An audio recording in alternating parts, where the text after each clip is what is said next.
Le livre s'appelle « Après Lévinas ». C'est que pour Lévinas, la philosophie avait le dernier mot. Pour Béni, qui avait lui aussi connu les arcanes universitaires et qui avait eu aussi beaucoup de démêlés avec elle. Mais du point de vue de la pensée, il pensait que non, c'est pas la philosophie qui pouvait avoir le dernier mot.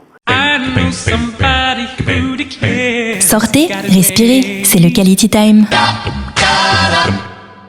Nous avons le plaisir et l'honneur aujourd'hui d'accueillir deux personnalités du monde francophone. La première, il s'agit de Léo Lévy, la veuve de Béni Lévy.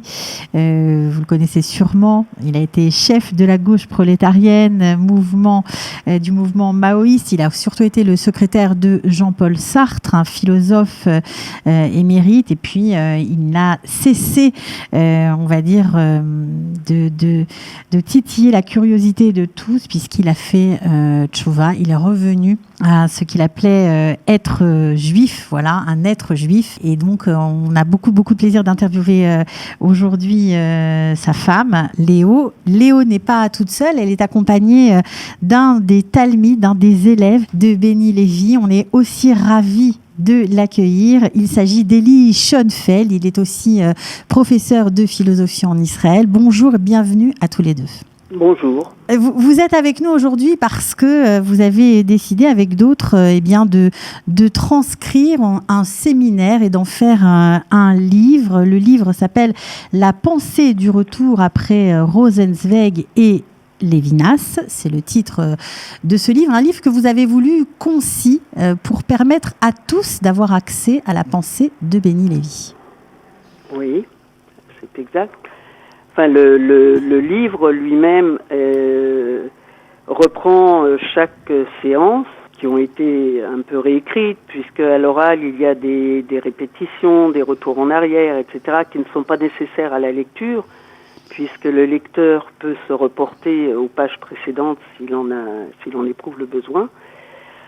Voilà, donc c'est le déroulement au cours de plusieurs mois des séminaires qui étaient donnés chaque semaine et donc qui permettent de suivre le déroulement articulation par articulation du cheminement de la pensée de Béni Lévy.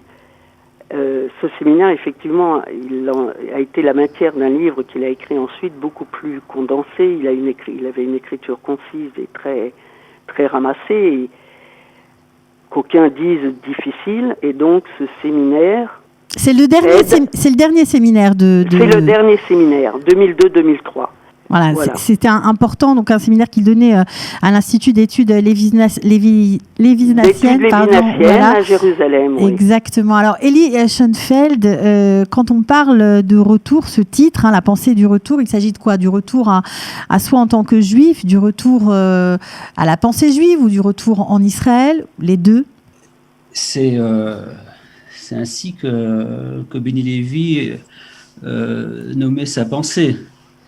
Ça veut dire c'est un mouvement qui s'élaborait comme ça d'année en année. Il faut dire que l'Institut d'études lévinassiennes, qui a été fondé fin des années 90, était un petit lieu, enfin petit en dimension, mais très, très grand en termes d'inspiration, où Béni Lévy, après avoir fait son alia, comme on dit, après être monté en Israël, a trouvé un lieu où il pouvait enseigner, parce que Béni Lévy n'écrivait pas des livres comme on écrit, vous savez, comme ça, on a une idée, on écrit un livre. C'était toujours le fruit d'une réflexion orale, en face d'élèves et dans un dialogue constant avec les participants. Et donc, c'est une pensée qui s'est lentement cristallisée et, en fin de compte, il a nommé cette pensée la pensée du retour. Le livre qu'il a écrit sur Lévinas, Visage continu, la pensée du retour chez Emmanuel Lévinas, c'est là où, je pense, cette notion s'est manifestée pour la première fois. Et oui, il s'agit d'un retour. Alors, je me souviens qu'un jour, il me consultait pour des questions de traduction en ivrite, entre autres. on était en train de réfléchir ensemble comment traduire la pensée du retour. Alors, la traduction, disons, immédiate serait Marchev et Tchouva. La pensée du retour, Marchev et Tchouva. Mais la notion de Tchouva a, comme ça, acquis une espèce de sonorité populaire un petit peu en Israël. Et il fallait marquer un peu la différence, c'est-à-dire c'est une pensée du retour. C'est un retour qui est motivé par une réflexion très très prudente, très très maîtrisée, très lente aussi, c'est-à-dire lente qui mûrissait lentement. Et donc la traduction, si vous voulez, qui l'a plu, c'était Marchev et Shiva, pas à Tchouva, mais à Shiva. Shiva, comme on dit, Ashiveinu Hashem Elech Avenashuva Chadesh Yameinu Kekedem. Donc un retour, oui, un retour, voilà, à l'être qu'on est, à l'être juif. C'est-à-dire que ce retour à l'être juif pour Béni Lévy commençait d'abord par la pensée, c'est ça, par l'idée, par l'étude. Tout à fait. C'est-à-dire son parcours est un parcours de penseur. Je ne dis pas de philosophe. Et pour ça s'appelle aussi la pensée du retour et pas la philosophie du retour. C'est une pensée. Ça veut dire que c'est soumis à des règles strictes de l'articulation philosophique. C'est-à-dire, c'est pas, si vous voulez, c'est pas un mouvement émotionnel, si vous voulez. Après, l'émotion peut suivre et c'est pas non plus, il n'y a pas il n'y a rien de mal à l'émotif, mais ce qui motive, ce qui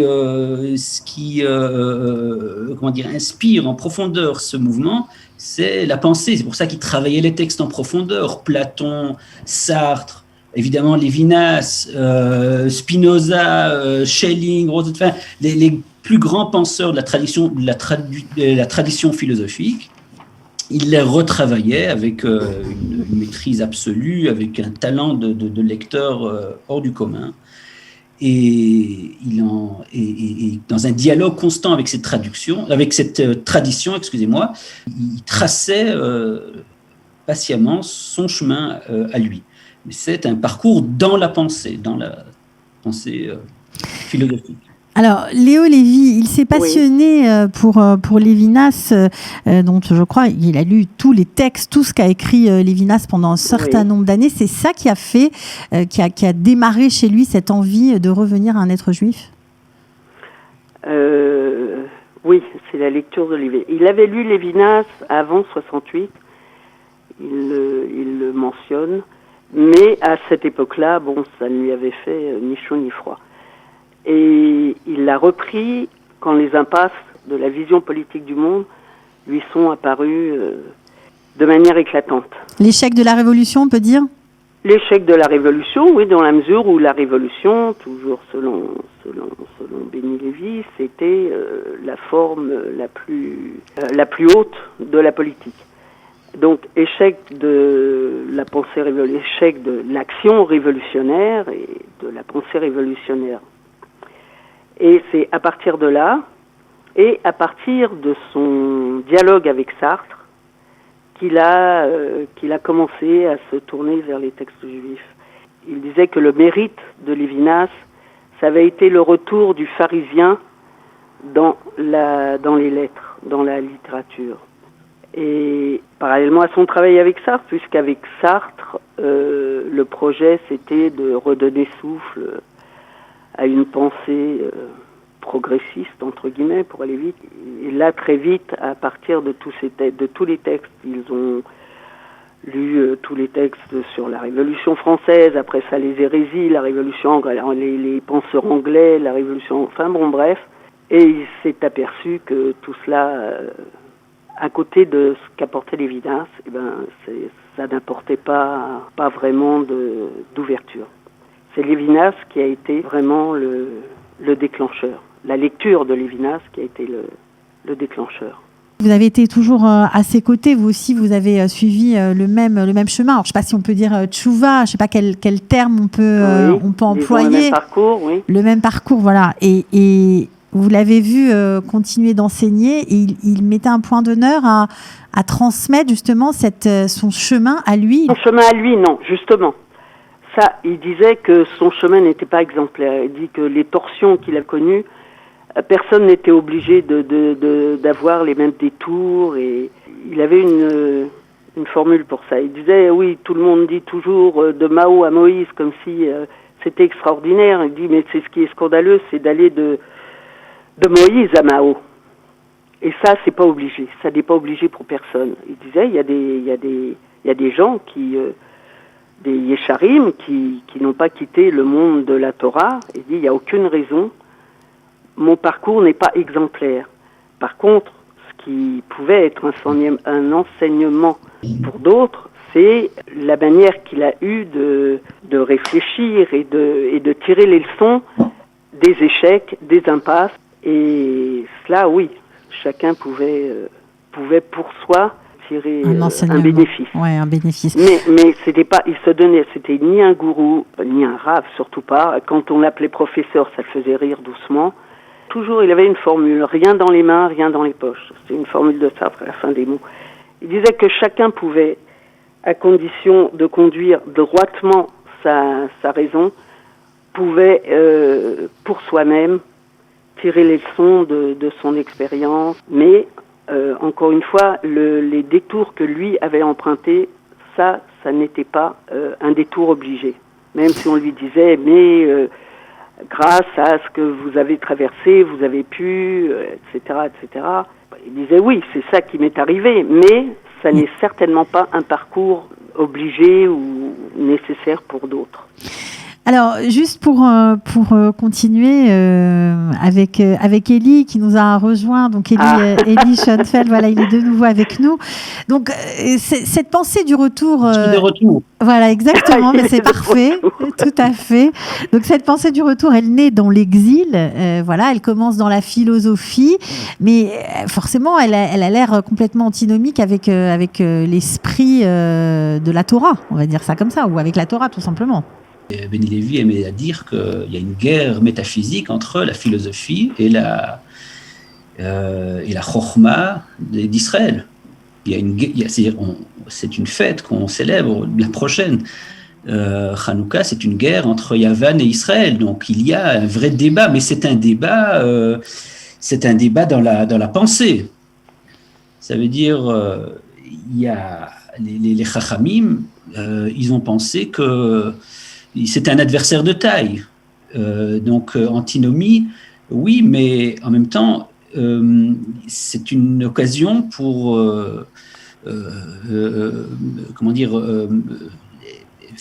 essayer d'élucider certaines choses qui parfois ne sont pas assez claires. Et là, peut-être, vaut la peine d'introduire un autre thème. C'est le thème du juif moderne.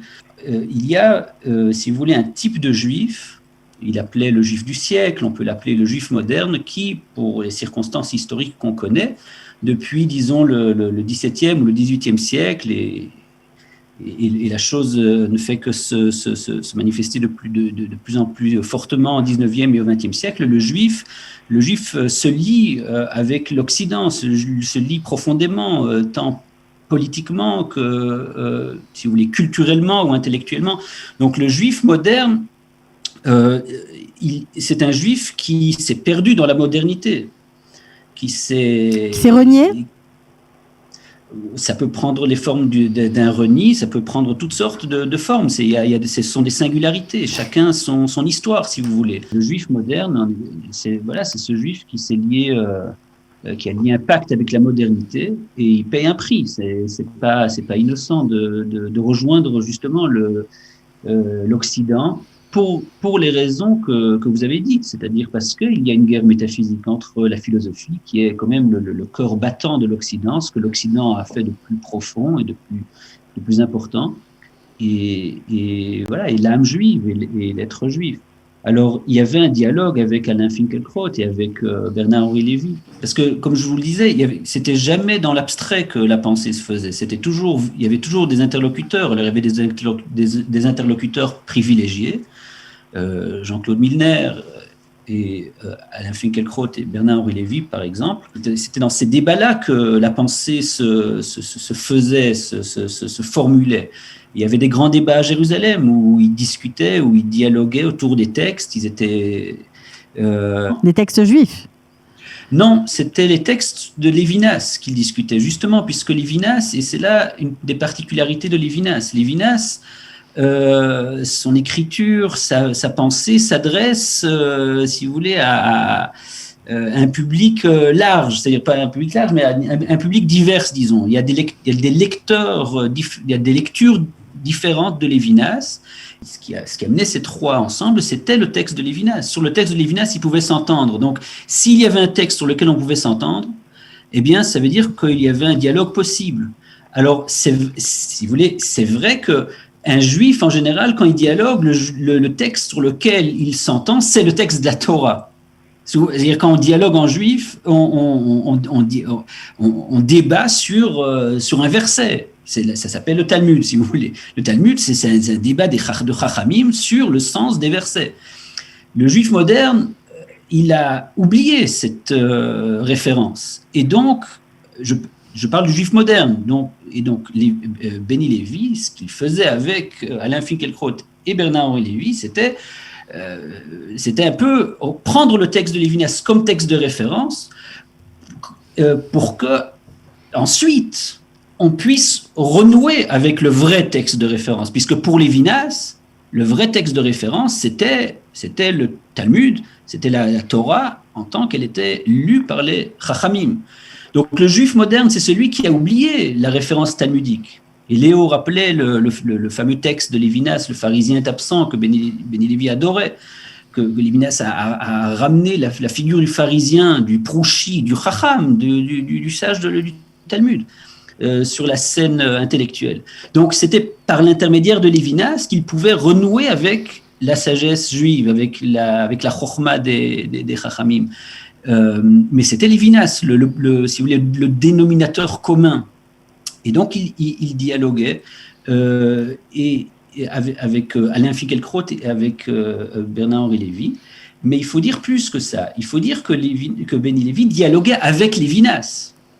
Et là, c'est peut-être une des originalités de ce dernier séminaire, de ce dernier livre et maintenant du dernier séminaire publié, c'est que, je vous fais un peu d'histoire, mais très très rapidement.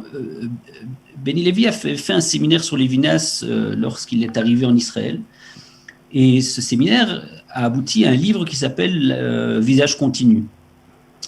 Dans ce premier livre, sa lecture de Lévinas est une lecture extrêmement généreuse. Il parle d'une lecture haute de Lévinas, et je passe les détails. Quand il va reprendre la lecture de Lévinas, un peu moins que 10 ans plus tard, le dernier séminaire, donc celui dont on est en train de parler, comme il le formule dans le livre, il dit qu'il va faire jouer Lévinas contre Lévinas. Ça veut dire qu'il y a un Lévinas qui est sensible, si vous voulez, à l'être juif, et puis il y a un Lévinas, c'est le même Lévinas, mais c'est deux dans un, qui va payer un prix puisqu'il est philosophe, puisqu'il fait de la phénoménologie, c'est-à-dire il articule ses concepts selon la méthode la plus élaborée de la philosophie. C'est un grand spécialiste de Husserl, c'est un grand spécialiste de Heidegger, Lévinas. Il parle un langage pour spécialistes, pour philosophes. Et donc, chez Lévinas, on va retrouver cette tension qui fait que on peut faire jouer Lévinas contre Lévinas, le Lévinas juif contre le Lévinas philosophe. Et c'est ça ce qui est absolument extraordinaire dans ce dernier séminaire, c'est qu'il y a ce mouvement où Benny Lévy se détache de Lévinas, dans un respect qu'il n'a jamais dénié. Mais en même temps, il va falloir faire jouer la sagesse juive contre donc la pensée d'Israël, contre la philosophie. Et permettez-moi d'ajouter encore un dernier mot à ce propos. L'enjeu de ce séminaire, c'est la question du mal. C'est-à-dire, c'est sur la question du mal que Benny Lévy va dialoguer avec Lévinas. Et le juif du siècle est le juif qui a survécu, ou en tout cas qui est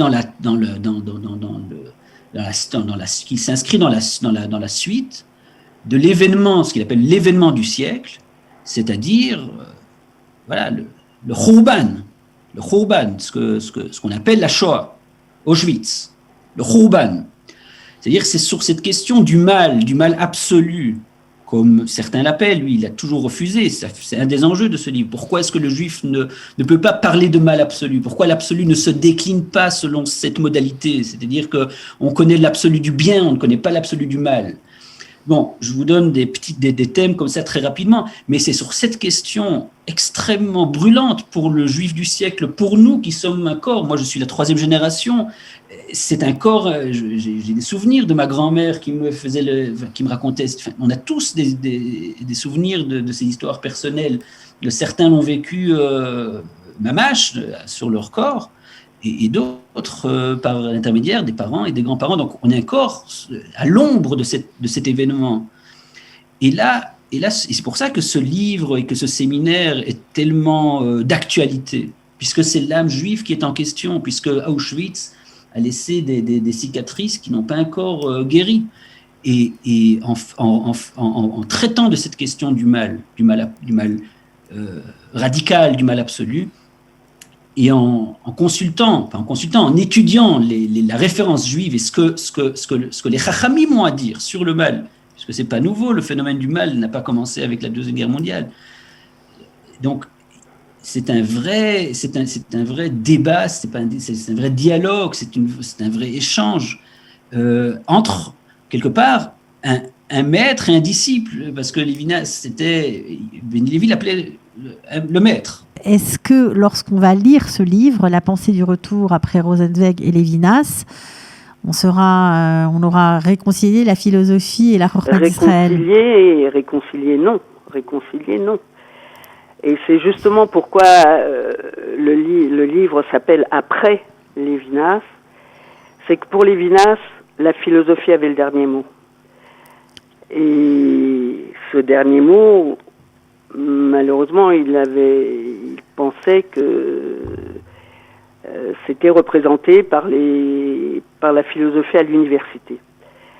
Et ça, pour Beni, qui avait lui aussi connu les arcanes universitaires et qui avait eu aussi beaucoup de démêlés avec elle, mais du point de vue de la pensée, il pensait que non, c'est pas la philosophie qui pouvait avoir le dernier mot. Donc c'est un Il ouvrage y avait un débat avec la philosophie, mais chaque fois qu'il étudiait un texte philosophique, et même dans ses cours sur Platon, il lisait en filigrane, il indiquait les butées, les impasses de la philosophie, qui arrivaient au bout un philosophe arrivait au bout de sa pensée, et puis il y avait une butée, il pouvait pas aller plus loin, il rencontrait comme un obstacle. Et c'est ça qui s'appliquait à faire découvrir, et ça c'est à partir de la Chokhma d'Israël, dans laquelle il était aussi de son côté. Il y avait aussi de plus en plus de connaissances de ce côté-là, avec son maître, le Rav Moshe Shapira, qui est niftar maintenant. Et le livre, comme l'a souligné Léo, s'appelle Après Rosenzweig et Lévinas. On n'a pas beaucoup parlé de Rosenzweig aussi, mais oui. Après, donc ça veut dire qu'il y a autre chose. C'est ce que ça sous-entend. Oui. C'est une radicalisation. Ce que Beni Lévi ajoute à Rosenzweig, ce que Beni Lévi ajoute à Lévinas, c'est que c'est le monde de l'étude, il faut le dire. Lévinas lui-même l'admettait. Il disait, moi je suis un philosophe du dimanche. Moi je suis, je suis un amateur. Beni Lévi a tout quitté. Il a maintenu un lieu où il pouvait s'exprimer dans un langage qu'il maîtrisait absolument, mais en termes de, c'est-à-dire, ça n'existe pas des professeurs, des gens qui font des carrières universitaires et qui consacrent, c'est pas la plus grande partie de leur temps, tout leur temps. Il a tout quitté pour étudier. Pour étudier les textes juifs. Aller à la yeshiva. Ça, il faut le dire, ça c'est après Rosenzweig et après Lévinas. Ça, ce geste-là, Lévinas ne l'a pas fait. Ce geste-là, Rosenzweig, bon, la fin de Rosenzweig est un peu tragique. Il a été atteint d'une terrible maladie et voilà, donc personne ne sait ce qui se serait passé. Mais de fait, Rosenzweig n'avait pas une vraie maîtrise des textes. C'était pas un homme de l'étude. Beni Lévy a choisi, a tranché, on va dire qu'il a été encore plus loin. Alors, je voudrais juste terminer, parce que malheureusement, c'est passionnant, on pourrait rester avec vous longtemps, mais quand on dit retour aujourd'hui, surtout en Israël, ça a une connotation aussi, retour à la terre d'Israël. Est-ce qu'il abordait, en tout cas pendant ce séminaire, est-ce qu'il a abordé ces questions ou c'était plutôt en marge? Pour lui, le retour, c'était à Jérusalem. Il aurait été impensable d'aller habiter, je sais pas, à Netanya ou à Ashdod. Enfin bon, c'était Jérusalem et pas un autre endroit. Ça, c'est déjà une chose. Ensuite, bon, il réfléchit au cours du séminaire. Ça a d'ailleurs provoqué beaucoup de remous sur l'identité israélienne, sur la situation ici, mais pas de manière centrale. C'était en marge. C'était pas le centre. C'était pas le centre de la réflexion. Alors juste pour ceux qui vont peut-être découvrir sa pensée, ou pour ceux qui ont peur d'ouvrir un de ses livres, vous l'avez conçu pour que ce soit accessible au plus grand nombre? Oui, bien sûr, bien sûr. Le but de la publication de ces séminaires à Jérusalem, c'est rendre le questionnement plus accessibles qu'ils ne le sont dans les livres, où il y a un travail de l'écriture qui rend quelquefois les choses un peu plus difficiles d'accès. Alors que dans les séminaires où les choses se passent de séance en séance, où les articulations sont clairement définies, c'est beaucoup plus facile à suivre et à comprendre. Un dernier mot, Élie, il aurait été fier de la publication de ce livre? Oui, je le pense, mais surtout, c'est une manière de faire exister, tant que possible, une parole qui était voilà, vivante à l'extrême. Ça veut dire ces séminaires, ce sont voilà, on a essayé de maintenir comme ça la vie de la parole, et ça je pense que c'est d'un grand intérêt. Je pense qu'il aurait été tout à fait content de cette entreprise. C'est un peu comme voilà, publie les séminaires de Lacan qui sont très réputés. Voilà, des grands maîtres qui avaient une vraie puissance de parole, et publier les séminaires, ça permet d'un tout petit peu, puisque la parole elle-même, elle ne vit que tant qu'elle est en vie, mais ça permet quand même de maintenir un tout petit peu cette parole-là au-delà du moment où elle a été prononcée. Puis j'imagine, dans ce monde où nous vivons actuellement en perte de repères, on ne sait pas vraiment de quoi sera fait demain, eh bien, ça fera sûrement, ça donnera encore plus de sens, j'imagine, à ceux qui vont le lire, à notre vie. Voilà, on trouvera peut-être des réponses à nos questions. C'est tout le but de cette publication. En tout cas, je tenais à vous remercier à tous les deux. Merci beaucoup, Élie Schoenfeld, d'avoir répondu. Je rappelle que vous avez été l'élève privilégié de Beni Lévy, et puis vous êtes aussi philosophe, et puis la femme de Beni Lévy qui était avec nous aujourd'hui. Je vous remercie aussi beaucoup, Léo Lévy, d'avoir parlé avec beaucoup de sincérité. À très bientôt. J'espère que le livre se vendra bien, qu'il circulera, en tout cas. C'est ça, c'est le but. Merci à tous les deux, vraiment. Merci. Merci à vous. Ciao. Au revoir. Sortez, respirez, c'est le Quality Time.